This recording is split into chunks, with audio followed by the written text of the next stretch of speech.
నెల్లూరు నగర శాసనసభ్యులు doctor P Anil Kumar Yadav ఆదేశాల మేరకు 47వ డివిజన్ కుక్కలగుంట కృష్ణ మందిరం నందు గడప గడపకు మన ప్రభుత్వం ఫ్రెండ్స్ ద్వారా డ్రైన్ మరియు రోడ్డు పనులను 47వ డివిజన్ కార్పొరేటర్ పొట్టూరి రామకృష్ణ ప్రారంభించారు.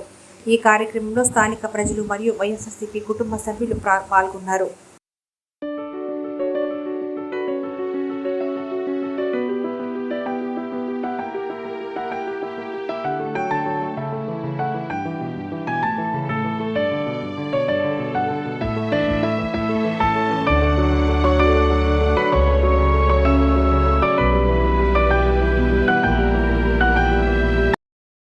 మరెన్నో వీడియోల కోసం మా ఛానల్ ని సబ్స్క్రైబ్ చేసుకుని పక్కనే ఉన్న బెల్ ఐకాన్ ని క్లిక్ చేసి యాక్టివేట్ చేసుకోండి.